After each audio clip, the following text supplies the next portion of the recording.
ஒரு அர்ப்பணம். அந்த அர்ப்பண உரையில கடைசி நாள் எனக்கு ஏற்பட்ட அனுபவத்தை தான் நான் உங்களோட இருந்து பகிர்ந்துக்க போறேன். முதலாவது என்னன்னு கேட்டா, எனக்கு இந்த இதுல இருந்து 2 படிப்பினைகள் கிடைச்சது. அந்த படிப்பினைகளை நான் கடைசியா சொல்றேன். அதுல முதலாவது, பிரதர் என்ன கொஞ்சம் பேர்த்த உரை கொடுக்கறதுக்காக ரெடி பண்ணியிருந்தாரு. அதுல நானும் ஒரு ஆள். இப்போ பிரதர் ஏற்கனவே சொல்லியிருந்தாரு, கட்டாயம் உரை கொடுக்குறவங்க கட்டாயம் வெள்ளோடு போட்டுதான் வரணும் அப்படின்ட்டு. இப்போ எனக்கும் கொஞ்சம் வேலைகள் நிறைய இருந்தது. அப்போ அந்த வேலைகள்லாம் முதலாவது நான் இந்த ஒயிட் ஷேட் வளமே வெளில உடுத்திட்டு போறேன்னா நான் வேட்டி தான் உடுத்திட்டு போறேன். அப்போ நான் வேட்டி உடுத்தாம ட்ரௌசரோட தான் அன்றைக்கி நான் போயிருந்தேன். நானும் கொஞ்ச நேரம் இருந்த பிறகு பிரதர் ஒரு ட்ரௌசர் சரி என்ன கலர்ல அதுதான் சொன்னோம். அது ஒயிட் கலர் இல்லை, அது ஒரு பட்டர் கலர் மாதிரி இருப்பது. உடுத்திட்டு போன பிறகு பிரதரும் பண்ண இருந்துட்டா, நானும் அதை எப்படியும் எனக்கு ஏதோ நடக்க போகுதுன்னு உள்ளுணர்வு தோணுது. நான் பேசாம இருந்துட்டேன். பிரதர் பிறகு கூப்பிட்டாரு. அந்த கூப்பிட்டு இன்னைக்கு உறவு கொடுக்க இருக்க தானே ஓ பிரதர், இப்போ எந்த ஓட்டு போட வர சொன்ன, வெள்ள ஓட்டு போட வரல. அப்ப நான் அதுக்கு சொன்ன காரணங்கள் தான் ரொம்ப முக்கியமானது. நான் சொன்ன காரணங்கள் அடுக்கி கொண்டே போனேன். என்னென்ன மகளை விட போகணும், ஒரு இடத்துக்கு போறதுக்குனால வெள்ளையோட போக இயலாது, மழை, இப்படி நிறைய காரணங்கள் சொன்னேன். பிரதர் அழகான சின்ன கதையோட சொன்னாரு.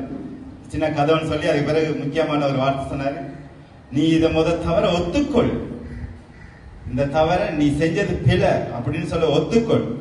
பிரதர் ஏசின பிறகு நான் கொஞ்ச நேரம் போயிட்டு பேசாம உட்காந்துருன்ட்டு எனக்கா மனசு சொல்லுது, நான் செஞ்சது பிழை பிழை பிழை அப்படின்னு சொல்லிட்டு திருப்பியும் கூப்பிட்டாரு. பிரதர் கூப்பிட்டு சொன்னாரு, இந்த தவிர நீ ஒத்துக்கொள்.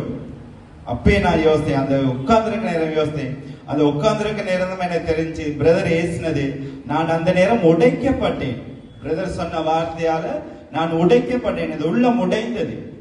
அந்த உடைதலுக்காக ஆண்டவருக்கு நான் நன்றி சொன்னேன்.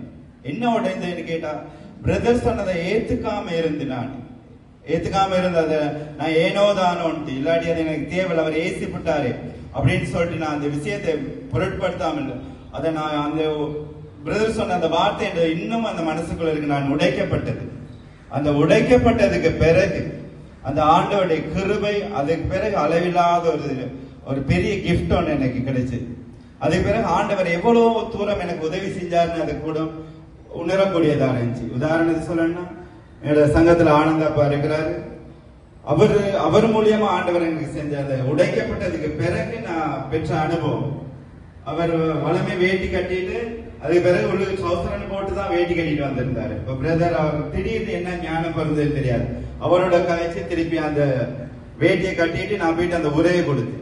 அந்த நேரம் ஆண்டவருடைய கிருபையை நான் எப்படி உணர்ந்தேன்னு கேட்டா, ஆண்டவருக்கு நான் இடம் கொடுத்தது மூலமா, அந்த உடைக்கப்பட்டதன் மூலமா யாரோ மூலமா எனக்கு ஆண்டவர் அந்த நேரத்தில் உதவி செஞ்சிருக்காரு. அந்த கிருபை என் வாழ்நாள்ல மறக்கவே முடியாது. முதலாவது நான் செய்த தவறை ஒத்துக்கொண்டேன். அந்த ஒத்துக்கொண்டதன் விளைவு இன்று உங்கள் முன் நான் சாட்சியாக நிற்கின்றேன். ஆண்டவருக்கு நன்றி. அல்லேலூயா, அல்லேலூயா. இந்த அனுபவத்தின் மூலமாக கொஞ்சம் இந்த அனுபவத்தின் மூலமாக கடவுள் எனக்கும் உங்களுக்கும் என்ன சொல்றார் என்றால்,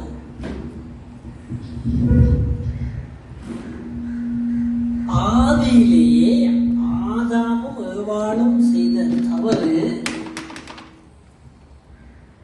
இதுதான். ஆதாமனம் கேட்டார், நான் சாப்பிட வேண்டாம் என்றது சாப்பிட்டியா? ஒத்துக்கொள்ளலாம்.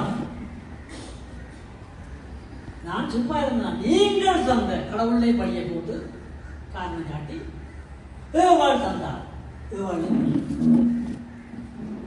இதனால என்னுடைய கிருபை வர முடியல. அண்டையில இருந்து ஏவாள் கேட்க என்ன சொன்னார்கள், ஒத்துக்கொள்ள இல்லை. காரணம் காட்டினான் பாம்புக்கு.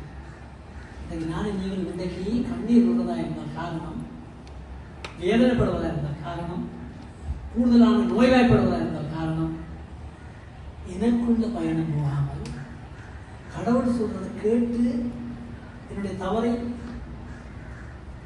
ஒத்துக்கொள்ளாமல் காரணம் காட்டி மற்றவர்களை குறை கூறுவதனாலே இறைவனுடைய கிருபை இன்றைக்கும் எனக்கு கிடைக்கவில்லை.